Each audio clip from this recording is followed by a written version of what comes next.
ಧರ್ಮಸ್ಥಳ ಒಂದು ಪವಿತ್ರವಾದ ಜಾಗ, ಅಲ್ಲಿ ಈ ಥರ ನಡೆಯೋದು ಸುಳ್ಳೇ. ಒಬ್ಬ ಮಹೇಶ್ ತಿಮರೋಡಿ ಎಂಬ ಒಂದು ವ್ಯಕ್ತಿ ರಾಜ್ಯದ ಮುಖ್ಯಮಂತ್ರಿಗಳಿಗೆ 22 ಕೊಲೆ ಮಾಡಿದ್ದಾನಂತ ಹೇಳಿದ್ದಾರೆ. ಕಾಂಗ್ರೆಸ್ ಗವರ್ಮೆಂಟ್ ಕರ್ನಾಟಕದಲ್ಲಿ ಇದೆ ಅಂತ ನಮಗೆ ಕಾಣುವುದಿಲ್ಲ. ಇದು ನಮ್ಮ ಬ್ರಿಟಿಷರ ಆಡಳಿತ ಇದೆ ಅಂತ ನಮಗೆ ಕಾಣುತ್ತದೆ. 1956ರಲ್ಲಿ ಕಾನೂನು ಸಂವಿಧಾನವನ್ನು ಬಹಳ ಚಲೋವಾಗಿ ಬರೆದಿದ್ದಾರೆ. ಅವರನ್ನೇ ಕಾಂಗ್ರೆಸ್ನವರು ಸೋಲಿಸಲು ತುಂಬ ಹಣಗಾಡಿದರು. ಮುಸುಕುದಾರಿಯನ್ನೇ ಫಸ್ಟ್ ಬ್ರೈನ್ ಮ್ಯಾಪರ್ ಮಾಡಬೇಕಿತ್ತು. ಮುಸುಕುದಾರಿ ಒಬ್ಬ ಬಂದಾಗ ನೀವು ಏನು ಕೇಳಲಿಲ್ಲ, ಅವನ ಬುರುಡೆ ನೋಡಿ ಅಗೆಯಲಿಕ್ಕೆ ಶುರು ಮಾಡಿದ್ರಿ. ಎಲ್ಲ ಅದು ಅಗೆದಿದ್ದಾರಲ್ಲ, ಅದರಲ್ಲಿ ತೆಂಗಿನ ಮರ ಇದೆಯಲ್ಲ, ಇಲ್ಲದ್ರೆ ಮಹೇಶ್ ತಿಮರೋಡಿಯನ್ನು ಹಾಕಿ ಮಣ್ಣು ಹಾಕಿಯಲ್ಲ. ಕಾಲ ತಸ್ಮೇ ನಮಃ, ಕಾಲವು ಏನು ಹೇಳ್ತದೆ ಅದನ್ನು ಕಾದು ನೋಡು ಅಂತ ಬರೆದಿದ್ದಾನೆ ಕೃಷ್ಣ.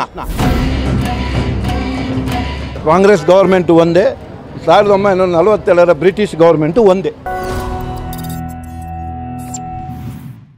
ನಮಸ್ಕಾರ ವೀಕ್ಷಕರೇ, ನೀವು ನೋಡ್ತಾ ಇದ್ದೀರಾ ಇನ್ಸೈಡ್ ರಶ್ ನ್ಯೂಸ್. ನಾನು ಗಿರೀಶ್ ವಸಿಷ್ಠ. ವೀಕ್ಷಕರೇ, ಕರ್ನಾಟಕದಲ್ಲಿ ಹಲವಾರು ಬಿಸಿ ಬಿಸಿ ಚರ್ಚೆಗಳು ಈಗಾಗಲೇ ಆಗಿದೆ. ಅದರಲ್ಲಿ ಮೊದಲನೆಯದಾಗಿ ಧರ್ಮಸ್ಥಳಕ್ಕೆ ಸಂಬಂಧಪಟ್ಟ ಚರ್ಚೆ ಒಂದು ಕಡೆ ಆದರೆ, ಎರಡನೆಯದು ದರ್ಶನ್ ಅವರಿಗೆ ಸಂಬಂಧಪಟ್ಟಂತಹ ಚರ್ಚೆ. ಮೂರನೇ ವಿಷಯ, ಬೆಂಗಳೂರಿನಲ್ಲಿ ಗುಂಡಿಗಳು ರಾಜ್ಯಭಾರವನ್ನು ಮಾಡ್ತಾ ಇದೆ ಅಂದರೆ ತಪ್ಪಾಗಲಿಕ್ಕಿಲ್ಲ. ಸೊ ಈ ವಿಷಯಗಳ ಬಗ್ಗೆ ಸಾರ್ವಜನಿಕರು ಏನು ಹೇಳ್ತಾರೆ ಅಂತ ತಿಳ್ಕೊಳ್ಳೋಣ ಬನ್ನಿ. ಸರ್ ನಮಸ್ತೆ, ನಿಮ್ಮ ಹೆಸರು? ನಮ್ಮ ಹೆಸರು ಸಾಯಿರಾಮ್ ಅಂತೇಳಿ. ಸರ್, ಈಗ ಧರ್ಮಸ್ಥಳದ್ದು ಕೇಸು ರಾಜ್ಯಾದ್ಯಂತ ಒಂದು ದೊಡ್ಡ ಕಥೆಯಾಗ್ಬಿಟ್ಟಿದೆ ಅಂತ ಹೇಳ್ಬೋದು. ಸೊ ಅದ್ರ ಬಗ್ಗೆ ನೀವು ಅಭಿಪ್ರಾಯ? ಸರ್, ಧರ್ಮಸ್ಥಳದ ಬಗ್ಗೆ ನಾನು ಹುಟ್ಟಿ ಬೆಳೆದ, ನನಗೆ ಹೆಸರಿಟ್ಟದ್ದು ಧರ್ಮಸ್ಥಳದಲ್ಲಿ ಮಂಜುನಾಥ್ ಅಂತೇಳಿ.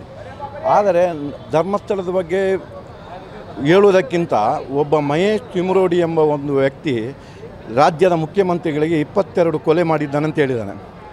ಮೊನ್ನೆ ದರ್ಶನ್ ಅವರಿಗೆ ಯಾರೋ ಒಂದು ಕಿಡಿಗೇಡಿಗಳು ಏನಾದರೂ ಒಂದು ಮೆಸೇಜ್ ಮಾಡಿದಾರಂತೇಳಿ ಬಡವರವರು ರಾಯಚೂರಿಗೆ, ಉತ್ತರ ಕರ್ನಾಟಕ ಹೋಗಿ ಅವರ ರಾತ್ರಿ ಮನೆ ಹೋಗಿ ಅವರನ್ನು ಹಿಡ್ಕೊಂಡು ಬಂದಿದ್ದಾರೆ. ಇವತ್ತು ಮಹೇಶ್ ತಿಮರೋಡಿ ಅವರು ನಿನ್ನೆ ಸಿದ್ದರಾಮಯ್ಯನವರಿಗೂ ಮತ್ತು ಸುನೀಲ್ ಅವರಿಗೂ ಮತ್ತು DK ಶಿವಕುಮಾರ್ ಬಾಯಿ ಒಂದೇ ಬೈದಾನೆ. ಅವನ ಮೇಲೆ ಏನು ಆ್ಯಕ್ಷನ್ ಆಗಿಲ್ವಾ? ಇದು ಯಾವ ಕಾನೂನು ಸರ್? ಕರ್ನಾಟಕದಲ್ಲಿ ಕಾಂಗ್ರೆಸ್ ಗೌರ್ಮೆಂಟೇ ಇದೆ ಅಲ್ವ, ಮಾಡ್ಬೋದಲ್ವ ಸರ್? ಕಾಂಗ್ರೆಸ್ ಗೌರ್ಮೆಂಟ್ ಕರ್ನಾಟಕದಲ್ಲಿ ಇದೆ ಅಂತ ನಮಗೆ ಕಾಣುವುದಿಲ್ಲ. ಇದು ನಮ್ಮ ಬ್ರಿಟಿಷರ ಆಡಳಿತ ಇದೆ ಅಂತ ನಮಗೆ ಕಾಣುತ್ತದೆ. ಏಕೆಂದರೆ ಅವರೇ ಬೈದಿದ್ದಾರೆ. ಅವ್ರ ಗೌರ್ಮೆಂಟೇ ಇದೆ, ಗೃಹ ಮಂತ್ರಿಗಳು ಇದ್ದಾರೆ, ಅವ್ರೇನು ಆ್ಯಕ್ಷನ್ ತಗೊಂಡಿಲ್ಲ ಅಂತ ಅಂದರೆ ಗೌರ್ಮೆಂಟ್ ಮಿಸ್ಟೇಕ್ ಅಲ್ವಾ ಅಂತ? ಗೌರ್ಮೆಂಟ್ ಮಿಸ್ಟೇಕ್ ಹೌದು, ಆದರೆ ಜನಪ್ರತಿನಿಧಿಗಳು ಇನ್ನೂ ಒಬ್ಬ ರಾಜ್ಯದ ನಾಯಕರನ್ನು ಆರಿಸುವಾಗ 24 ಸಲ ಆಲೋಚನೆ ಮಾಡಬೇಕಾಗ್ತದೆ. ಕೊಲೆಗಡಿಕರನ್ನು ರಾಜಾರೋಷವಾಗಿ ಊರಲ್ಲಿ ತಿರುಗ್ತಾರೆ. ಪಾಪದಲ್ಲಿ ಏನು ರಮ್ಯಾಗೆ ಏನು ಮೆಸೇಜ್ ಮಾಡಿದಾರೋ ಅವರು ಅರೆಸ್ಟ್ ಮಾಡ್ತಾರೆ. ಇದು ಎಂಥ ನ್ಯಾಯ? ಬಡವರಿಗೊಂದು ನ್ಯಾಯ, ತಿಳಿದವರಿಗೊಂದು ನ್ಯಾಯನ? ಮತ್ತು ಧರ್ಮಸ್ಥಳದ ಬಗ್ಗೆ ನಾನು ಏನು ಹೇಳುವುದಿಲ್ಲ. ನಾನು ಅಣ್ಣಪ್ಪಂಜುರಿನ ಪರಮ ಭಕ್ತ, ಮಂಜುನಾಥನ ಪರಮ ಭಕ್ತ. ಸರ್, ಇದರಲ್ಲಿ ಜನಗಳಲ್ಲಿ ಒಂದು ಮನಸ್ಸಲ್ಲಿರೋದು ಏನು ಅಂತ ಅಂದರೆ, 2012ರಿಂದ ಒಂದು ಪ್ರಕರಣ, ಅದು ನಿಮಗೆ ಗೊತ್ತಿರ್ಬೋದು, ಅದು ಅಲ್ಲಿಂದ ಇಲ್ಲಿ ತನಕ ಬಂದಿದೆ, ಅದು ನ್ಯಾಯ ಸಿಕ್ಕಿಲ್ಲ, ಅದರಿಂದ ಇದು ಇಷ್ಟು ದೊಡ್ಡದಾಯ್ತಾ ಅಂತ ಏನಾದರೂ ಅನಿಸುತ್ತಾ? ಸರ್, ಹಾಗೆ ಸುಪ್ರೀಂ ಕೋರ್ಟ್ನಲ್ಲಿ ಒಂದು 500 ಕೇಸುಗಳಿದೆ, ಇನ್ನೂ ಇದಾಗಿಲ್ಲ.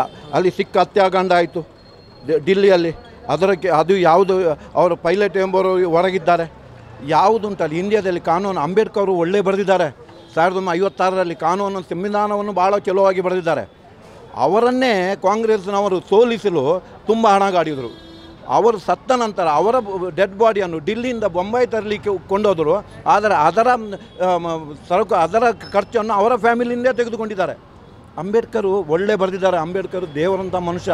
ಆದರೆ ಅಂಬೇಡ್ಕರ್ ಕಾನೂನನ್ನು ಇವರು ದುರುಪಯೋಗ ಮಾಡಿಕೊಂಡು ಜಾತಿವಾದ ಮಾಡ್ತಾ ಇದ್ದಾರೆ ಅಷ್ಟೇ. ಸರ್, ಈಗ ಏನೋ ಒಬ್ಬ ಮುಸುಗುದಾರಿ ವ್ಯಕ್ತಿ 15 ಸ್ಪಾಟ್ ತೋರಿಸಿದೆ, ಅದರಲ್ಲಿ ಒಂದರಲ್ಲಿ ಮಾತ್ರ ಅಸ್ಥಿ ಸಿಕ್ಕಿದೆ.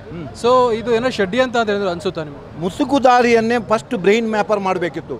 ಅವನ 2023ರಲ್ಲಿ ಎಲ್ಲೋ ತಮಿಳುನಾಡಿನವನು ಇಲ್ಲಿ ಬಂದು ಇವರು ಸಾಕಿದ್ದಾರೆ. ಫಸ್ಟ್ ಅವನ ವಿಚಾರಣೆ ಆಗಬೇಕಿತ್ತು. ಅವನ ವಿಚಾರಣೆ ಮಾಡಿಲ್ಲ. ಯಾರದೊಂದು ಬುರುಡೆ ತಂದ ತೋಡ್ಲಿಕ್ಕೆ ಶುರು ಮಾಡಿದರು. ಅದು ತಪ್ಪಲ್ಲ. ಫಸ್ಟ್ ಇವನು ಯಾರು? ಈಗ ನೀವು ಒಂದು ಆಧಾರ್ ಕಾರ್ಡ್ ಮಾಡಬೇಕಾದ್ರೆ ನಿಮಗೆ 4 ಡಾಕ್ಯುಮೆಂಟ್ಸ್ ಕೇಳ್ತಾರೆ. ಅದೇ ಮುಸುಕುದಾರಿ ಒಬ್ಬ ಬಂದಾಗ ನೀವು ಏನು ಕೇಳಲಿಲ್ಲ, ಅವನ ಬುರುಡೆ ನೋಡಿ ಅಗೆಯಲಿಕ್ಕೆ ಶುರು ಮಾಡಿದ್ರಿ. ಎಲ್ಲ ಅದು ಅಗೆದಿದ್ದಾರಲ್ಲ, ಅದರಲ್ಲಿ ತೆಂಗಿನ ಮರ ಇದೆಯಲ್ಲ, ಇಲ್ಲದ್ರೆ ಮಹೇಶ್ ತಿಮರೋಡಿಯನ್ನು ಹಾಕಿ ಮಣ್ಣು ಹಾಕಿಯಲ್ಲ. ಯಾಕೆ ನೀವು ಚಾಲನವ್ರು ಏನು ಮಾಡ್ತಾರೆ? ನಿಮಗೆ ಸತ್ಯ ಸಿಗಬೇಕು. ನೀವು ಹಗಲು ರಾತ್ರಿ ಏನು ಮನುಷ್ಯರನ್ನು, ಜನಪ್ರತಿನಿಧಿಗಳು ಏನು ಮಾತಾಡಿ ನೋಡ್ತಾರೆ, ಅದು ನಿಮ್ಮ ಕೆಲಸ. ಅದಕ್ಕೆ ನಿಮ್ಮನ್ನು ನಾನು ಕರೆದು ಮಾತಾಡಿದ್ದು. ನಮಗೆ ಧರ್ಮಸ್ಥಳದ ಬಗ್ಗೆ ಮಾತಾಡುವ ನಮ್ಮ ರೈಟ್ಸೇ ಇಲ್ಲ. ನಾನು ದೇವರನ್ನು ನಂಬುವ. ಈಗ ಇನ್ನೊಂದು ವಿಷಯ, ಡಿ ಕೆ ಶಿವಕುಮಾರ್ ಅವರು ಹೇಳಿದರು ಇದೊಂದು ಷಡ್ಯಂತ್ರ ಇರಬಹುದು ಅಂತ. ಸೊ ಅವರು ಹೇಳಿದ ರೀತಿ ಅಂದರೆ ಷಡ್ಯಂತ್ರ ಅವ್ರಿಗೆ ತಿಳಿದಿದೆಯಾ ಅಥವಾ ಹೇಗೆ ಸ್ಟೇಟ್ಮೆಂಟನ್ನು ಕೊಟ್ಟಿರ್ಬೋದು? ಅವರಿಗೆ ತಿಳಿದಿದೆ, ಗೊತ್ತಾಯ್ತಲ್ಲ. ರಂಗೋಲೆಯೊಳಗೆ ಚಾಪೆ, ಅವರಿಗೆ ಮಾತಾಡಲಿಕ್ಕೆ ಆಗೋದಿಲ್ಲ. ಯಾಕೆ, ಈಗ ಇವರಲ್ಲಿ ಗುದ್ದಾಡಿಗೆ ಉಂಟು, ಡಿ ಕೆ ಶಿವಕುಮಾರ, ಸಿದ್ದರಾಮಯ್ಯನ ಅಂತೇಳಿ, ಪರಮೇಶ್ವರ ಅಂತೇಳಿ. ಅದಕ್ಕೆ ಇವರು ಸುಮ್ಮನೆ ಇದ್ದಾರೆ. ಕಾಲ ತಸ್ಮೇ ನಮಃ, ಕಾಲವು ಏನು ಹೇಳ್ತದೆ ಅದನ್ನು ಕಾದು ನೋಡು ಅಂತ ಬರೆದಿದ್ದಾನೆ ಕೃಷ್ಣ. ಈಗ ನಾವು ಕಾಲು ನೋಡ್ಬೇಕು ಅಷ್ಟೇ. ಒಟ್ಟಾರೆ ಕಾಂಗ್ರೆಸ್ ಗೌರ್ಮೆಂಟ್ ಬಗ್ಗೆ ಏನು ಹೇಳ್ತೀರಾ ಸರ್? ಅವರ ಇಷ್ಟ ಆಗಲೇ 1.5 ವರ್ಷ ಆಗಿದೆ. ಸೊ ಇವಾಗ ಹೇಳೋದು ಕಾಂಗ್ರೆಸ್ ಗೌರ್ಮೆಂಟು ಒಂದೇ, 1947 ಬ್ರಿಟಿಷ್ ಗೌರ್ಮೆಂಟು ಒಂದೇ, ಏನು ವ್ಯತ್ಯಾಸ ಇಲ್ಲ ಸರ್. ಈಗ ಇನ್ನೊಂದು ವಿಷಯ ಪ್ರಸ್ತುತವಾಗಿ ಚರ್ಚೆಯಲ್ಲಿದೆ, ಅದು ಯಾವುದು ಅಂದರೆ ಬೆಂಗಳೂರಲ್ಲಿ ಗುಂಡಿಗಳು ಜಾಸ್ತಿ ಆಗಿದೆ ಅಂತ. ಸೊ ಈ ಗುಂಡಿಗಳ ಮಧ್ಯದಲ್ಲಿ GB ಅಂದರೆ ಗ್ರೇಟರ್ ಬೆಂಗಳೂರು ಅಥಾರಿಟಿ ತರಬೇಕು ಅಂತ ಓಡಾಡ್ತಾ ಇದ್ದಾರೆ. ಸೊ ಇದು ಎಷ್ಟು ಸರಿ ನಿಮ್ಮ ಪ್ರಕಾರ? ಗುಂಡಿಯರೇ ಮುಚ್ಚಕ್ಕಾಗದೆ ಆ ರೀತಿ ನಾವು ಏನು ಮಾಡೋದು, ಏನು ಹೇಳೋದು?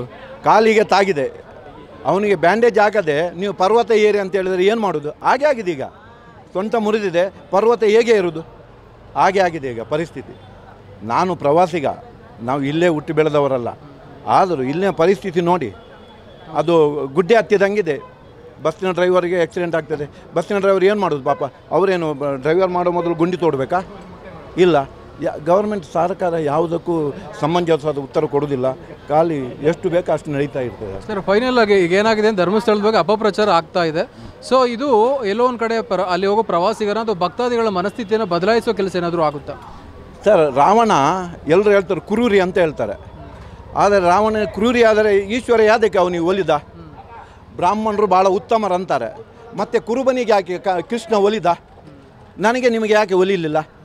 ಅಲ್ಲಿ ಜಾತಿ ಮತ ಎಲ್ಲ, ಅದಕ್ಕೆಲ್ಲರೂ ದೇವರು ಉತ್ತರ ಕೊಡ್ತಾರೆ. ನಾವು ನೀವು ಖಾಲಿ ಗುದ್ದಾಡಬೇಕಷ್ಟೇ. Okay sir, thank you so much. Sir ನಮಸ್ತೆ, ನಿಮ್ಮ ಹೆಸರು? ಮಾರುತಿ ಅಂತ ಸರ್. ಧರ್ಮಸ್ಥಳದಲ್ಲಿ ಈಗ ಪ್ರಚಲಿತ ಚರ್ಚೆಯಲ್ಲಿದೆ ಆ ವಿಷಯ, ಅದ್ರ ಬಗ್ಗೆ ಹೇಳೋದಾದರೆ? ಅದೆಲ್ಲ ಈಗ ಸರ್ಕಾರ ಮಟ್ಟದಾಗ ನಡೆದೈತಿ. ಅವ್ರೇನು ತೀರ್ಮಾನ ತಗೋತಾರೆ ಅವ್ರಿಗೆ ಬಿಟ್ಟು ಕೊಟ್ಟಿದ್ದಾರೆ ಸರ್. ಈಗ ಒಬ್ಬ ಅನಾಮಧೇಯ ವ್ಯಕ್ತಿ ಬಂದು ನಾನು ಇಂಥ ಜಾಗದಲ್ಲೇ ಹೂತಿದ್ದೆ ಅಂತ ಗುಂಡಿ ಎಲ್ಲ ತೋರಿಸಿದ್ದಾನೆ, ಆದರೆ ಅಲ್ಲಿ ಏನೂ ಸಿಕ್ಕಿಲ್ಲ. 6ನೇ ಪಾಯಿಂಟಲ್ಲಿ ಒಂದರಲ್ಲಿ ಮಾತ್ರ ಅಸ್ಥಿ ಸಿಕ್ಕಿದೆ. ಮತ್ತು SIT ತನಿಖೆನ ಆದಮೇಲೆ, ಅಧಿವೇಶನ ಆದಮೇಲೆ ಮುಂದುವರಿಸ್ತೀನಿ ಅಂತ ಹೇಳಿದ್ದಾರೆ. ಸೊ ಅದ್ರ ಬಗ್ಗೆ ಹೇಳೋದಾದರೆ, ಅನಾಮಧೇಯ ವ್ಯಕ್ತಿ ಬಗ್ಗೆ? ಇಲ್ಲ, ಅವನಿಗೂ ಒಂದು ಕಾನ್ಫಿಡೆಂಟ್ ಇರ್ಬೋದಲ್ಲ, ಸತ್ಯ ಅಂತ ಅವ್ನು ಕಾನ್ಫಿಡೆಂಟ್ ಐತಿ. ಅದು ಅಸತ್ಯ ಅನ್ನೋದು ಮುಂದೆ ಅದು SIT ಅದು ತನಿಖೆ ಆದ ನಂತರ ಪ್ರೂವ್ ಆದಾಗ ಅವ್ನು ನಿರಪರಾಧಿ ಆಗ್ತಾನೆ. ಸರ್, ಈಗ ಧರ್ಮಸ್ಥಳ ಅಂದರೆ ಸಾಕಷ್ಟು ಭಕ್ತಾದಿಗಳಿದ್ದಾರೆ. ಸೊ ಇಂಥ ಕೇಸು ಜನರೇಟ್ ಆದಾಗ ಮೀಡಿಯಾದಲ್ಲಿ ಆಗಿರ್ಬೋದು ಅಥವಾ ಜನಗಳು ಮಾತಾಡ್ತಾ ಆಗಿರ್ಬೋದು, ಜನಗಳ ಮನಸ್ಥಿತಿ ಹೇಗಿರುತ್ತೆ ಅಥವಾ ಚೇಂಜ್ ಆಗೋ ಸಿಚುವೇಶನ್ ಏನಾದರೂ ಬರುತ್ತಾ ಧರ್ಮಸ್ಥಳದ ಬಗ್ಗೆ? ಸತ್ಯ ಇದ್ರೆ ಆಟೋಮೆಟಿಕ್ ಚೇಂಜ್ ಆಗಲೇಬೇಕು. ಓಕೆ. ಧರ್ಮಾಧಿಕಾರಿಯವ್ರ ಬಗ್ಗೆ ಹೇಳೋದಾದರೆ? ಇಲ್ಲ, ಅವರು ಸತ್ಯ ಇದ್ರಂದ್ರೆ ಅದಕ್ಕೇನು ತೊಂದರೆ ಇಲ್ಲ. Okay sir. ಈಗ ಬೆಂಗಳೂರಲ್ಲಿ ಅತಿ ಮುಖ್ಯವಾಗಿ ದರ್ಶನ್ ಅವರ ಒಂದು ಚರ್ಚೆ ವ್ಯಾಪಕ ಆಗಿದೆ. ದರ್ಶನ್ ಅವರು ಅರೆಸ್ಟ್ ಆಗಿದ್ರು, ಮತ್ತೆ ರಿಲೀಸ್ ಆದರು, ಮತ್ತು ಸುಪ್ರೀಂ ಕೋರ್ಟ್ ಆರ್ಡರ್ ಪ್ರಕಾರ ಮತ್ತೆ ಜೈಲಿಗೆ ಹೋಗಿದ್ದಾರೆ. ಸೊ ಅವ್ರ ಬಗ್ಗೆ ಮತ್ತು ಅವರ ಫ್ಯಾನ್ಸ್ ಬಗ್ಗೆ ಹೇಳೋದಾದರೆ? ಇಲ್ಲ, ಅವ್ರ ಫ್ಯಾನ್ಸ್ ಅಂತೂ ತುಂಬ ಸಾಕಷ್ಟು ಜನ ಇದ್ದಾರೆ, ಅವರು ಅಭಿಮಾನಿಗಳು ಸಾಕಷ್ಟು ಅದಾರು, ಏನು ತೊಂದರೆ ಇಲ್ಲ ಅವ್ರಿಗೂ, ನಿರಪರಾಧಿ ಹೊರಗೆ ಬರ್ತಾರೋ. Okay sir. ಈಗ ಬೆಂಗಳೂರಲ್ಲಿ ಗುಂಡಿಗಳು ವ್ಯಾಪಕ ಆಗಿದೆ. ಈ ಗುಂಡಿಗಳ ಮಧ್ಯದಲ್ಲಿ GB ಅಂತ ಬರ್ತಾ ಇದೆ, ಗ್ರೇಟರ್ ಬೆಂಗಳೂರು ಅಥಾರಿಟಿ ಅಂತ. ಸೊ BBMP ಅಂತ ಇಂಥ ದೊಡ್ಡ ಮಹಾನಗರ ಪಾಲಿಕೆ ಇದ್ದು ಸಹ ಈ ಗುಂಡಿಗಳನ್ನ ಮುಚ್ಚೋಕ್ಕಾಗ್ತಿಲ್ಲ. ಅಂಥದ್ರಲ್ಲಿ ಬೆಂಗಳೂರನ್ನು ಹೊಡೆದು 5 ವಿಭಾಗ ಮಾಡ್ತಾ ಇದ್ದಾರೆ. ಅದು ಬೇಕಿತ್ತ DCM DK ಶಿವಕುಮಾರ್ ಅವ್ರಿಗೆ? ಇಲ್ಲ, ಅದರದೇ ಆದಂಥ ಸಚಿವರದವರು ಅವ್ರು ಕ್ರಮ ತಗೊಳಕ್ತಾರೋ ಮಾಡ್ತಾರೆ ಇವತ್ತಿನ. ಸರ್ ನೀವೇನು ಹೇಳ್ತೀರಿ ಧರ್ಮಸ್ಥಳದ ಬಗ್ಗೆ? ಏನು ಹೇಳ್ರಿ ಸರ್, ಅದ ಸೇಮ್ ಮತ್ತೆ ಸರ್ ನೀವು? ಇಲ್ಲ, ಧರ್ಮಸ್ಥಳ ಬದಲ ಧರ್ಮ ಇದ್ದಿದ್ರೆ ಅಟ್ಟ ಮಾಡ್ಬೇಕ್ರಿ ಅಷ್ಟ. ನಮಸ್ತೆ ಮೇಡಮ್, ನಿಮ್ಮ ಹೆಸರು? ಮಮತಾ ಶ್ರೀಧರ್ ಭಂಡಾರಿ. ಓಕೆ ಮೇಡಮ್, ಧರ್ಮಸ್ಥಳದ ಪ್ರಕರಣದ ಬಗ್ಗೆ ಕರ್ನಾಟಕದಲ್ಲಿ ಸಿಕ್ಕಾಪಟ್ಟೆ ಮಾತಾಗ್ತಾ ಇದೆ. ಸೊ ಇದ್ರ ಬಗ್ಗೆ ಹೇಳೋದಾದರೆ?